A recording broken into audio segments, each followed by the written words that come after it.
বলো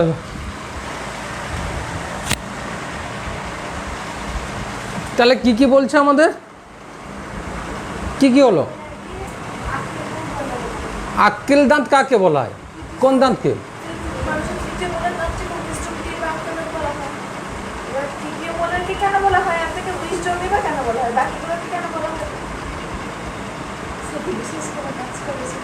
একদম দেখা হবে আমরা কি করে না করে নাকি।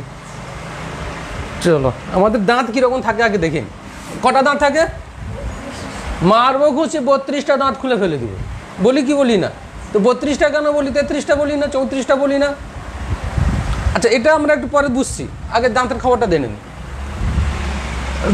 দাঁত কি থাকে আমাদের, এটা মুখগহ্বর তো,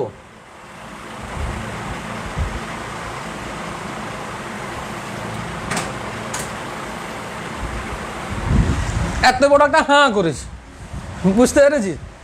এত বড় একটা হাঁ করেছি, তাতে কি আছে, আমার দাঁত আছে। একটা সারি দাঁত,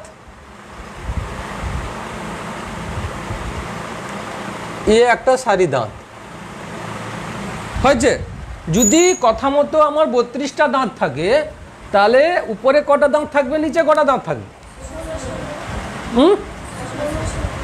1600। আচ্ছা 16 আচ্ছা মানে 16টা, তাহলে উপরে 16টা আর নিচে 16টা, হ্যাঁ কি না? 1 2 3 4 5 6 7 8 9 10 11 12 13 14 15 16 16টা হয়েছে। আচ্ছা যদি উপরে আমার 16টা, নিচে আমার 16টা থাকে তো এই 16কে আবার দুভাগে ভাগে ভাগ করা হয়েছে, বোঝা যাচ্ছে? 8 আর 8, অর্থাৎ উপরে 16 নিচে 16, মানে উপরে যেরকম 16টা, নিচেও সেরকম 16টা, মানে তার উপরবেলা দাঁতের জেরক্স কপি নিচের বেলা দাঁত। বুঝতে পারলি?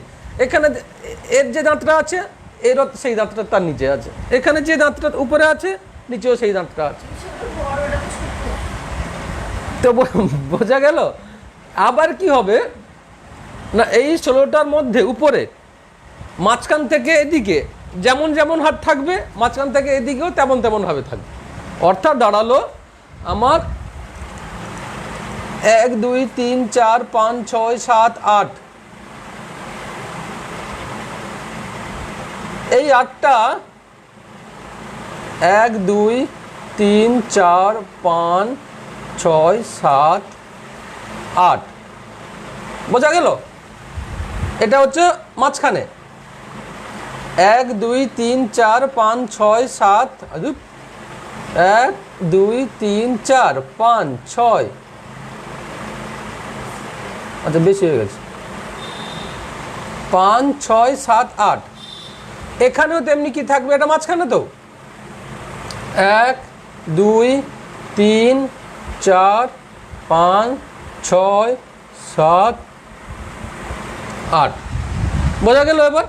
অর্থাৎ 16টার মধ্যে 1 2 3 4 5 6 7 8, এদিকে যেমন তেমনি আবার এদিকেও তেমন, দিলে এপাশে 8 এপাশে 8 মিলে 16, ঠিক তেমনি হবে এখানেও 1 2 3 4 5 6 7 8, 1 2 3 4 5 6 7 8, অর্থাৎ 1 2 3 4 5 6 7 8, এটা 1 2 3 4 5 6 7 8। তাহলে 1 থেকে 8 কবার আছে? 1 থেকে 8 4বার আছে, আর এই 4বার থাকার কারণে 8 4 32 হলো। এই দাঁতকে আমরা কি করেছি, আমরা নাম দিয়েছি। এই দাঁতকে আমরা কি করেছি, নাম দিয়েছি। কিরকম নাম দিয়েছি? I C PM M. PM মানে প্রধানমন্ত্রী নয়, হ্যাঁ, পিএম মানে প্রিমোলার, কৃন্তন, ছেদক, পেশক, পুরো পেশক। হলো না? এইবারে আই কি বলছে? আই হচ্ছে ইনসাইসর, সি ক্যানিন, পিএম, পিএম তো প্রিমোলার, আর হচ্ছে এম মোলার। আই কত বাই কত?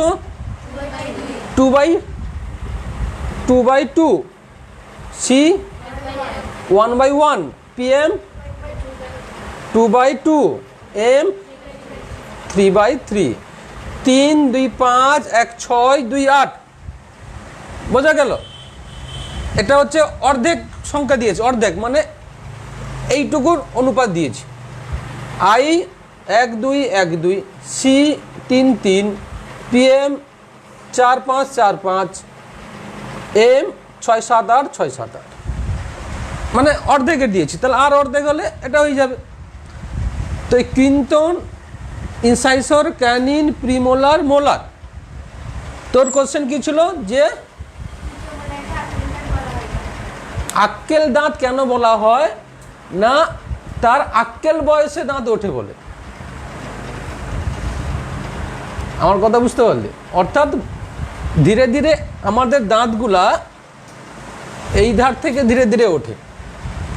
বাচ্চাদের দাঁত কটা থাকে? তার থেকে একটু বড় হলে কটা হবে? বর্তমানে আমাদের দাঁত কটা আছে? তোদের দাঁত কটা আছে জানিস? 30টা। তোদের 30টা, তোদের 34টা দাঁত নাই? তোদের 34টা দাঁত নাই, 32টা দাঁত নাই, সরি আমি 30টা ভুল বললাম, 28টা। হ্যাঁ, তোদের 32টা দাঁত নাই, তোদের 28টা দাঁত আছে। অর্থাৎ 4 কোণে 4টা উঠবে একটা করে। আর ওই জন্য বলা হয় না যে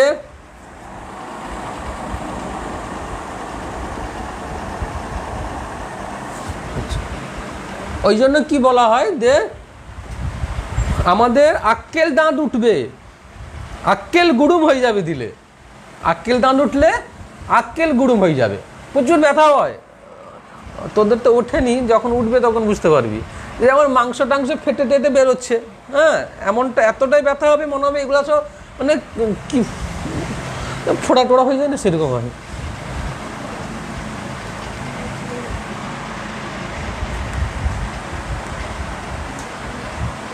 আচ্ছা এবারে বলি শোনো, ইনসাইসর দাঁত আমাদের যে প্রথম সামনে যে দাঁতটা আছে, অর্থাৎ আই সামনে কৃন্তন, এ কি করে? কাটে কাটে। আমার এই দাঁতেরগুলোর কাজ একটু বলে নিই আমি তোমাদেরকে।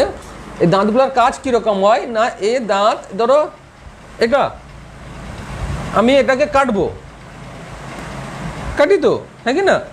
তো সেই রকম তারপরে ক্যানিন, ছেদক, কৃন্তন, প্রপেশক, পেশক, আর এগুলা কি হবে? পিসার জন্য। সেই জন্য এগুলা চ্যাপটা আছে উপরের দিকে, বুঝতে পারছিস না কথাটা? সামনের দাঁতগুলা তীক্ষ্ণ করে কেটে নেওয়ার জন্য। আমার বউ আমাদের কাজ কামড়িকে ফাল ফাল করে দিই। তো কীরকম কীরকম ব্যাপার হলো তাহলে? এই সামনের দাঁতটা হচ্ছে কোনো কিছুকে কেটে নেওয়ার জন্য, আর ধীরে ধীরে মোটা হতে চাইছে উপরে পার্সন। বুঝতে পারছিস না? আজকে আইনায় গিয়ে দাঁত দেখবি, দিলে বুঝতে পারবি। হ্যাঁ, তো সেখানে গিয়ে দেখা যাবে কি না, যত শেষের দিকে গেছে তত সে তার মাথাটা চওড়া হয়েছে। কেন না? সে তত পিষতে সাহায্য করবে, এ কাটতে সাহায্য করবে, সে পিষে পিষে পিষে ফসে ফসে চালো মিহি করতে বলতে না, যাকে কিনে নেবো। আমরা পান টান চিবাই কোথায়? সামনের দাঁতে। পান চেবানো হয় শেষে। কেন না? সে সুপারিকে পেশে, আর পেশে বলে সে পেশক। আমার কথা বুঝতে পারলে? আর পুরো পেশক কেন না? সে পেশকের পুরো ভাগে আছে, পুরো ভাগে মানে সামনে আছে, একদম পেশকটা সে একদম শেষে। আর পুরো পেশক কেন না? তার পুরো ভাগে আছে, পুরো ভাগে মানে সামনে ভাগে আছে, সেই জন্য সে পুরো পেশক। প্রি মোলার, মোলারের প্রি অবস্থা মানে আগের অবস্থা, সে হচ্ছে প্রি মোলার, ওই জন্য পিএম। ক্লিয়ার হলো কথাটা? আমরা আই কেন বলছি, সি কেন বলছি? একটা ছেদ করবে, একটা কাটবে, কেটে নিবে, আর একটা ছেদ করে নেবে। আর প্রিমোলার, মোলার মানে মোলার হচ্ছে পেশক, যে পিষে পিষে তাকে ডাস্ট করবে কোনো খাবারকে। হ্যাঁ, যেমন আমি যদি পেয়ারাকে কাটি, আমি সামনে দাঁত দিয়ে কেটে নেব, কলাকে কাটি সামনে দাঁত দিয়ে, কলাকে কখনো আমি এই দাঁত দিয়ে কাটি না। কলা কোন পদে খাই? কলা, পাকা কলা সামনে পদে কেটে খাই তো, হ্যাঁ কি না? পাকা কলাকে আমরা কেটে নিই। কিন্তু যদি আমাকে কেউ সুপারি কাটতে দিবে, ভাঙতে দিবে, আমি কোনটায় লাগাবো? সামনে দাঁত, কলের দাঁত লাগাবো সেই। তো এখন কথা হচ্ছে তাহলে প্রিমোলার মোলারের আগে থাকে বলে সে প্রিমোলার পেশক, পুরো পেশক বাংলা হচ্ছে, কারণ পেশক পিষতে সাহায্য করে, পুরো পেশক তার সামনে থাকে, আর কৃন্তন ছেদক। ওই চলে গেল আমার দাঁতের ভাগ। দাঁত আমার কটা থাকে? 32টা থাকে। কীরকম না 8 4 32টা, অর্থাৎ 8টা থাকে, প্রতিটা দাঁত 4 সেট করে থাকে। 8টা থাকে, প্রতিটা দাঁত 4 সেট করে থাকে। কীরকম 4 সেট থাকে দেখো, এটাও ক্যানিন, ইনসাইসর, ইনসাইসর আই, এটাও ইনসাইসর, এটাও ইনসাইসর, এটাও ইনসাইসর। ক্লিয়ার হলো এবার? ফান্ডা এবার ক্লিয়ার হচ্ছে? আই কত বাই কত ছিল? 2/2। তাহলে এটাও ইনসাইসর, এটাও ইনসাইসর, এটাও, এটাও। বোঝা গেল এবার? 1 2 3 4 5 6 7 8, 8টা হচ্ছে আই। তারপরে হচ্ছে সি, সি কত ছিল? 1/1। এটা হচ্ছে সি, এটাও সি, এটাও সি, সি ছেদক। আর এটা হচ্ছে সি। 1 2 3 4, সি কটা হলো তাহলে? 4টা। তেমনি এটা পিএম কটা হবে? এটা পিএম, এপাশে ও দুটা, এপাশেও দুটা, এপাশে দুটা। তাহলে 1 2 3 4 5 6 7 8, এই হচ্ছে পিএম। এবার চিত্র বুঝে গেছিস তো, যে দাঁতটা আমাদের মুখের ভিতর এইভাবে সাজানো থাকে। হ্যাঁ,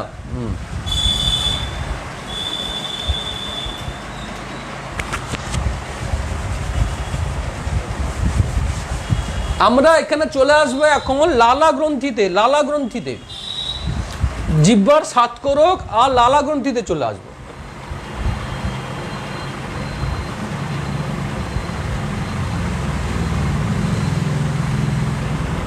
এটা কি আঁকছি আমরা? জিহ্বা। এটা কার জিহ্বা? কালী ঠাকুরের। হ্যাঁ, কার জিহ্বা? কালী ঠাকুরের। তো কি ব্যাপার হবে তাহলে? না জিহ্বার কোথায় কি স্বাদ অনুভূত হয়? আমরা কোন জিনিসটাকে খেতে একদম ভালোবাসি না? আমরা কোন জিনিসটাকে খেতে একদম ভালোবাসি না? তেতো। আর কিন্তু উপরওয়ালা যে অছন না, কইলা তু ন ভুলবাসিনি কেমা জীব, তোতে খাইতে হবো। কেন? মা মনস চালা কি করলা, কিসব করলা? প্রথম প্রথম সামনের দিকে কি হলো? জিভটা সে কি করলো? ধরো ঔষধ নিল, যাতে সামনে জিভে না লাগে, তেতো লাগবে তো, দিয়ে ভরে দিল একদম শেষে, দিয়ে ঘিটে দিল, বলে এইরকম করি খাইনে মতাও পিতা লাগিব।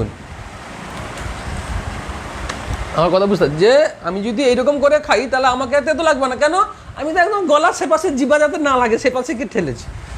আমার কথা বুঝতে পেরেছি। किंतु ऊपर वाला कुदरत की करिश्मा जो होता है, उसने अपना अपनी जो बना दिया है उसको चेंज करने के लिए हमारे पास कोई पावर नहीं है। और हम लोग को क्या करना पड़ेगा? जो नेचर और पावर उसको एक्सेप्ट कर लेना पड़ेगा और उसके साथ एडजस्ट करना होगा। আমাদের তেতোটাকেই জীবের সব থেকে পেছনে রেখেছে। তেতো সাতকরক, তেতো সাতকরক তাহলে কোথায় আছে? জীবের পেছন সাইডে।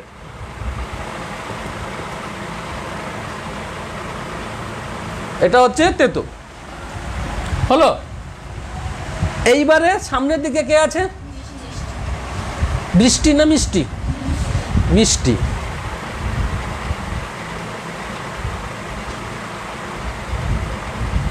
সামনের দিকে কে আছে? মিষ্টি। মিষ্টি বেশি কে খায় তোদের মধ্যে? তুই খাস? সূচনা খাস? সুজনা কি ফুচকা বেশি খাও? চলো তারপরে আর কি আছে? লবণ আর টক, অম্ল। লবণ আর অম্ল। লবণ কোথায় থাকবে আর টক কোথায় থাকবে বলো? লবণ কোথায়, টক কোথায়? মিষ্টির উপরে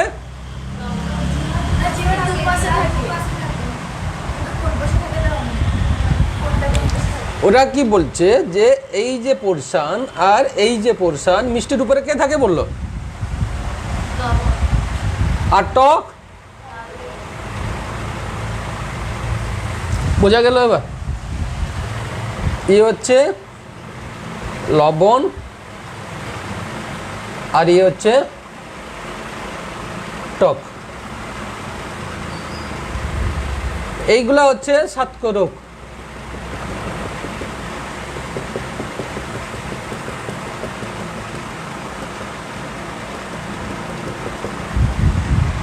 আমাদের কথা বলতে সাহায্য করে কে?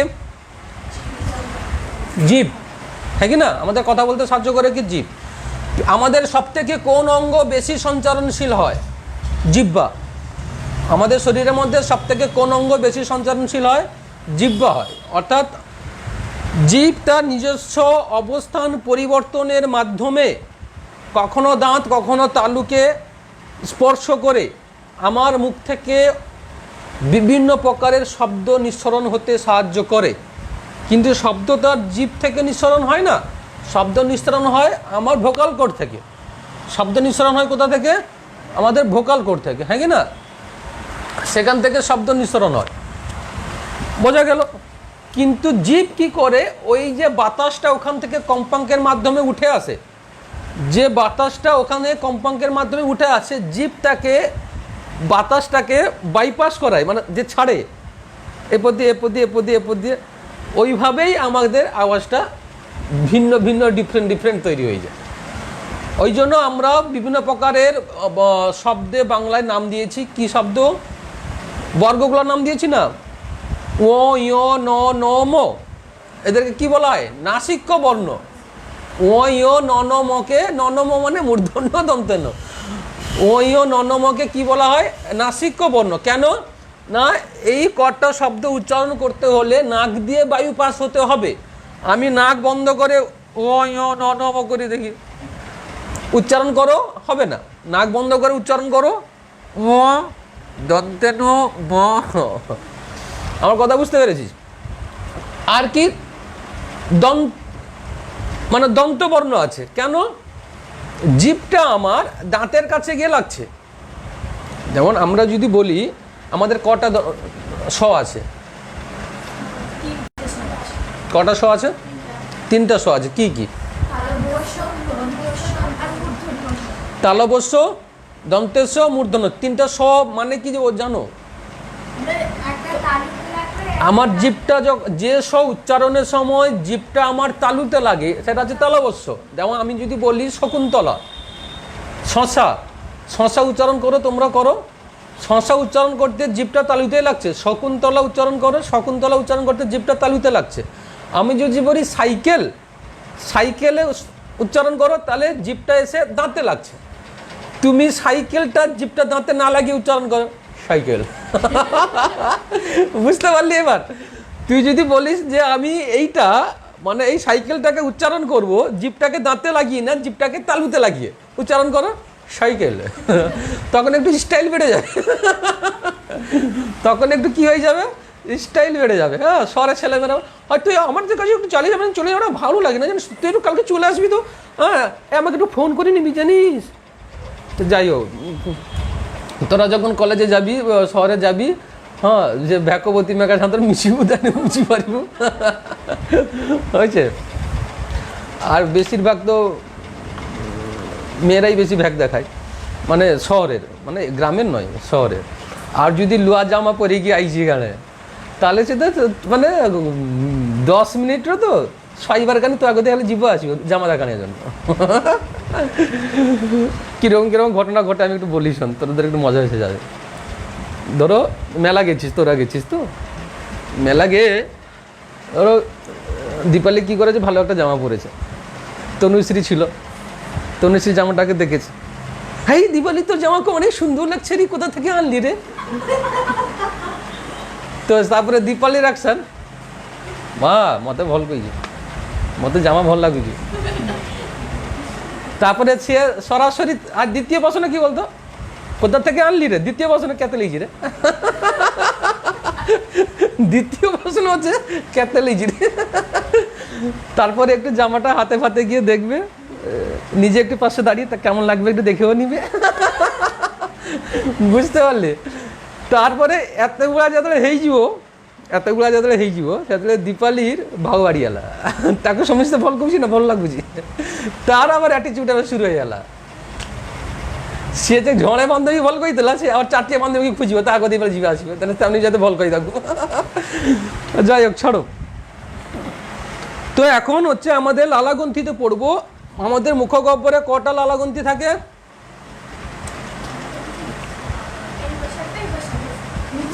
তিন জোড়া লালাগ্রন্থি থাকে। এটা হচ্ছে আমাদের, যেটা আমি এক্ষুনি এর আগে তোমাদেরকে ওই জামা নিয়ে আলোচনা করলাম, এটা হচ্ছে সেন্স অফ মেমোরি। আমরা প্রত্যেকটা সময়, আমি ক্লাসে কখনো খারাপ কথা বলি না, যেটা হাসাই সেটাও কিছু পড়ার থাকে, যেটা গল্প বলি সেটাও কিছু পড়ার থাকে।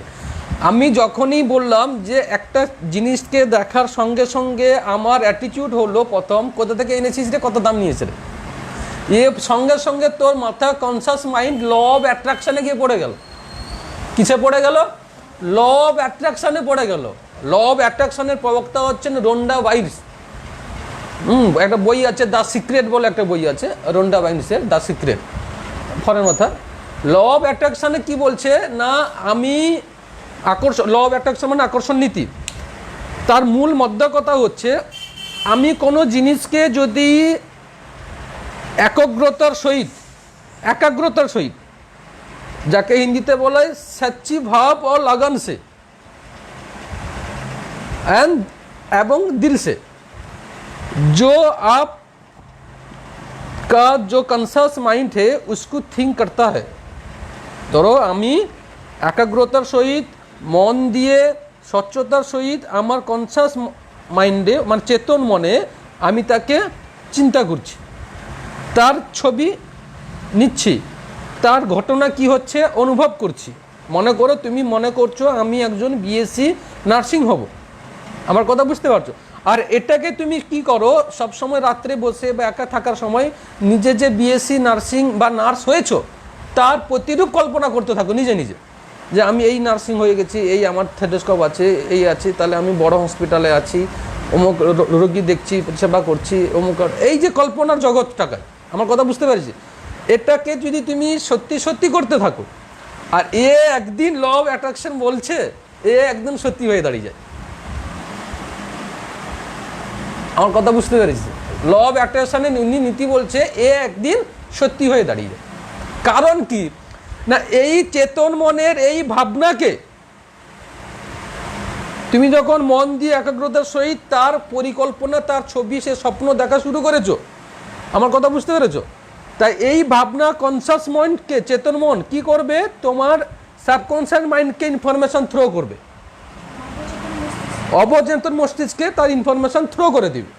আর অবচেতন মন যদি সেই ইনফরমেশনকে ক্যাচ করে নেবে, সে তোমাকে পাগলা করিয়ে দিবে। কে? অবচেতন মন। সেইটা করাতে তোকে পাগলা করিয়ে দিবে। আমার কথা বুঝতে পেরেছি? অবচেতন মন যদি ইনফরমেশনকে ধরে নেয়, সেইটা করাতে তোকে সে পাগলা করিয়ে দিবে। কোনটা করাতে? ওই নার্স হতে। আর তুমি যে কোনো মূল্যে সেটা করতে প্রস্তুত হবে। অর্থাৎ তুমি সিদ্ধান্ত নিবে যে আমাকে নার্সিং হতে হলে এইচএসকে ভালো রেজাল্টে ক্র্যাক করতে হবে, বিএসসি জয়েন্ট আমাকে দিতে হবে, দিলে আমি নার্স পাবো। আর ভালো রেজাল্ট আর বিএসসি নার্সিং পেতে হলে যে পরিশ্রমটা করতে হবে, যে পড়তে হবে, তোমার বডি পুরা মুভ করিয়ে দিবে। ওই জন্য আমরা খবরে একটু একটু শুনি না যে ওই ছেলে মেয়েটা পড়তে পড়তে পাগল হয়ে গেছে, ওর পড়া ছাড়া কিছু বোঝে না, তাকে এ ঘটনা ঘটাই তার অবচেতন। আমার কথা বুঝতে পেরেছি? इसीलिए हम पहले दिन बोला था कुछ करने के लिए पहले पागलपन होना जरूरी है, जो पागल हो गया समझ लो वो सही ट्रैक में है। आपका अंदर पागलपन नहीं आया तो आप सक्सेस जो लाइन है आप उसका सीढ़ी नहीं चढ़ सकती हो। कुछ ही काम करने के लिए आपको टारगेट फिलअप करना चाहिए, टारगेट ठीक करना चाहिए, और टारगेट से आपको पहुंचने के लिए आपका जो सीढ़ी है उसको उठना चाहिए। लेकिन आपका सीढ़ी को आपको उठाएगा कौन? आपका पागलपन। तो आस्ते की तरह सब पागला हो जाए। ছাড়ো। মুখ গহ্বরে আমার লালাগ্রন্থি কিভাবে কাজ করছে?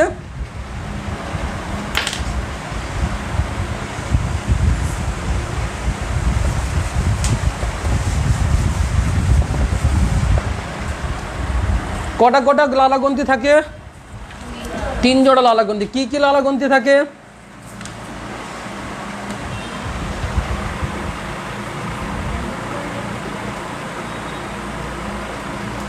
প্যারোটিড গ্রন্থি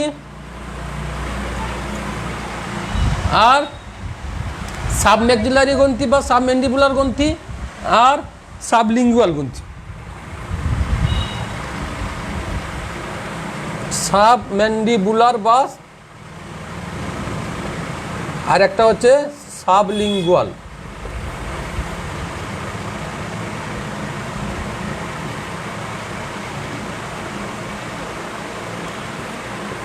তিন প্রকার গ্রন্থি থাকে কোথায় না? বলছে একটা চোয়ালের দুপাশে, এইখানে এইখানে জিভের দুপাশে, আর একটা হচ্ছে চোয়ালের দুপাশে, আর একটা উপর, আর এক জোড়া উপরে। 3 জোড়া তো, এরা এক জোড়া করে থাকে, 3 জোড়া থাকে।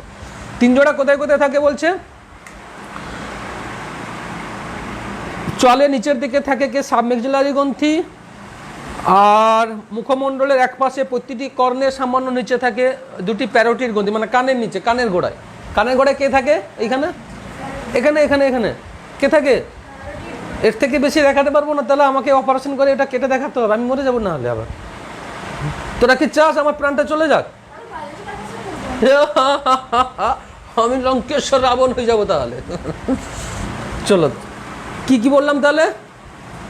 প্যারোটিড গ্রন্থি কোথায়? কানের নিচে, কর্ণমূলের নিচে। আর কি আছে? সাবম্যাক্সিলারি গ্রন্থি কোথায়? চোয়ালের নিচের দিকে। এটা এটা চল তো, চোয়ালের নিচের দিকে। আর কি আছে? সাবলিঙ্গুয়াল গ্রন্থি কোথায়? মুখগহ্বরে মেজে মিউকাস পর্দার নিচের দিকে। মুখগহ্বরের মেজে, আমি এই জন্য বলেছি এইখানে 2 জোড়া থাকে। মুখগহ্বরের মেজের মিউকাস পর্দার নিচে, এটা উপরের পোর্শনে থাকে, এটা থাকে উপরে পোর্শনে। কোনটা? সাবলিঙ্গুয়াল গ্রন্থি। এরা মিউকাস প্রকৃতির হয়। গ্রন্থিগুলি কতগুলি সূক্ষ্ম নালীর মাধ্যমে মুখ উপরে মেজের উন্মুক্ত নালীগুলিকে রিভিশনাস নালী বলে। এরা হচ্ছে কি? এটা হচ্ছে বৈখরা গ্রন্থি। বৈখরা গ্রন্থি কাকে বলে?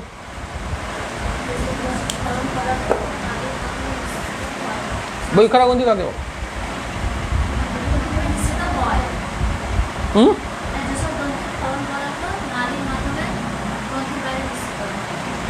আর অন্তঃকরা গ্রন্থি রক্তের সঙ্গে মেশে। বলছে কি না, বৈখরা গ্রন্থি মানে হচ্ছে উৎসেচক গ্রন্থি, হ্যাঁ কি না? আর অন্তঃকরা গ্রন্থি মানে হচ্ছে হরমোন গ্রন্থি, হ্যাঁ কি না? বৈখরা গ্রন্থি কাকে বলবো? যে সমস্ত গ্রন্থি রস নালীপথে বাহিত হয়ে রক্ত রসের সঙ্গে মেশে বা রক্তের সঙ্গে মেশে বা তার উৎস থেকে যেখানে যাওয়ার কথা সেখানে গিয়ে পৌঁছে যায়, তাকে বলা হচ্ছে কি? বৈখরা গ্রন্থি। তেমনি আমাদের এইখানে যে লালাগ্রন্থিগুলো আছে এরা একটা বৈখরা গ্রন্থি। তাহলে এরা নালীর মাধ্যমে বাহিত হবে। এরা নালীর মাধ্যমে উন্মুক্ত কোথায় হয়েছে? আমাদের মুখগহ্বরের মধ্যে। সেই জন্য গোটে শুক্লা বিস্কুট খাইলে নিতে চিপিতে চিপিতে সে আবার জল গারু জ্বালিয়ে আইলা। হ্যাঁ, একটা একটা একটা শুকনো মুড়ি খেলাম, একটা নয়, শুকনো মুড়ি অনেকগুলো খেলাম, একটা নয়। তো আমি একটা শুকনো বিস্কিট খেলাম, একটা শুকনো মুড়ি খেলাম, সে চিবাচ্ছি, চিবাতে চিবাতে সেটা মন্ডে পরিণত হয়তো। জল তো আমি খাইনি, জল তো খাইনি, তাহলে আমার মন্ডতে পরিণত করার জন্য জলটা লেগেছে। জলটা কোথা থেকে এসছে তাহলে? তাহলে এই বৈখরা গ্রন্থি বা এই উৎসেচক গ্রন্থি, যে বৈখরা গ্রন্থি আছে, সাবম্যাক্সিবুলার গ্রন্থি মানে লালা গ্রন্থি, সাবম্যাক্সিবুলার গ্রন্থি, সাবম্যান্ডিবুলার গ্রন্থি, প্যারোটিড গ্রন্থি, এরা নালীর মাধ্যমে এসে এখানে পড়েছে। আমি তোকে একটা ডেমো দেখাচ্ছি। মনে করে এই একটা গ্রন্থি হয়েছে, এই একটা গ্রন্থি, এটা হচ্ছে মুখগহ্বর, এটা হচ্ছে মুখগহ্বর। বোঝা গেল? তাহলে এ আছে এইখানে গ্রন্থি, হ্যাঁ কি না? এইখানে নালীর মাধ্যমে এসছে এই নালী দিয়ে এইখানে উন্মুক্ত আছে। তাহলে এখান থেকে রস এই নালীতে চুঁয়ে চুঁয়ে চুঁয়ে চুঁয়ে এসে মুখ চলে আসে। বুঝতে পারলি না? ধরো এটা একটা গ্রন্থি, এরও নালী দিয়ে এটা মুখগহ্বর মেজে এইখানে উন্মুক্ত, তাহলে এর সমস্ত রস এসে এইখানে পৌঁছে যাচ্ছে, হ্যাঁ কি না? দিলে রসগুলো এসে জমা হতে হতে কি মুখের জল ভর্তি হয়ে যাচ্ছে। পান তো আমি খেলাম, পান চিবাতে চিবাতে এত থুতু বেরোয় কেন? পানে তো কোনো জল ছিল না। আমার কথা বুঝছি, পান যারা পান খায় পানে তো বারবার থুতু বেরো, তো থুতু কোথা থেকে আসে? পানে তো জল ছিল না, তো সে এত জল বেরোচ্ছে কোথা থেকে? তার খাবার বস্তু তো খেয়েছি, হয়েছে কিছু না। তুই 1 মিনিট মুখ বন্ধ করে পুচকার কথা চিন্তা করে জল চলে আসবে, একদিন আসবে কি আসবে না? আমি এনে দিব তোদের পুচকা, খাওয়াবো, আর সেবারে মার দিয়েছি, সেবারে মার দিয়েছি। তো হলো, তো ব্যাপার হচ্ছে এই সমস্ত যে লালা গ্রন্থি আছে, এই লালা গ্রন্থিগুলা খরিত হয়ে হয়ে মুখগহ্বরে চলে আসে। এতে আছে কি উৎসেচক এনজাইম। এই এনজাইমগুলা কি পরিপাকে সাহায্য করে? আমরা কোন প্রকার খাদ্য গ্রহণ করি? Carbohydrate, protein, fat. তার মধ্যে লালা গ্রন্থি থেকে যে উৎসেচক নিঃসৃত হয় সে কোন প্রকার খাদ্য পরিপাকে সহায়তা করে? শর্করা। মুখগহ্বরে প্রোটিন আর ফ্যাট পরিপাককারী কোনো উৎসেচক খরিত হয় না, তাই মুখগহ্বরে প্রোটিন আর ফ্যাট পরিপাক ক্রিয়া ঘটে না। কেবলমাত্র লাইসোজাইম তাদেরকে জীবাণু ধ্বংস করতে সাহায্য করে। বাকি কার্বোহাইড্রেট পরিপাককারী উৎসেচকগুলো থাকে, লাইসোজাইমও থাকে, তারা জীবাণু ধ্বংস করে। বাকি অ্যামাইলেজ, মল্টেজ, সুক্রেজ, ফ্রুক্টেজ, যত এজ আছে এনজাইম, তো এনজাইমগুলো হচ্ছে এজ। যেমন আমি তোমাদেরকে বলি ফ্রুক্টোজ সাবস্ট্রেট খাদ্যবস্তু, তাকে জারণ করে কে? ফ্রুক্টেজ। মল্টোজ খাদ্যবস্তু, টোজ টাইকার্বকেজো, মল্টোজ খাদ্যবস্তু অর্থাৎ সাবস্ট্রেট, একে জারণ করে কে? Maltase. Amylose amylase, sucrose sucrase, lactose lactase, fructose fructase. বলা গেল ল্যাকটোজ কি শর্করা? ল্যাকটোজ কি শর্করা? দুগ্ধ শর্করা। ল্যাকটোজ হচ্ছে দুগ্ধ শর্করা, অর্থাৎ দুধের মধ্যে যে কার্বোহাইড্রেট থাকে সেটাকে বলা হচ্ছে কি ল্যাকটোজ। ওটা আমরা ডিটেলস পড়বো, যখন আমরা পরিপাক্রিয়া পড়বো তখন ডিটেলস পড়বো।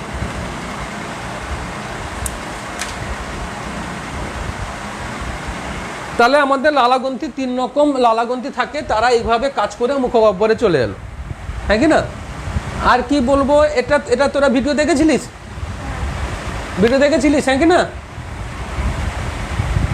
আর কি কোশ্চেন আছে কিছু বলো, নাহলে আমি পড়াবো, মানে পড়া দেবো।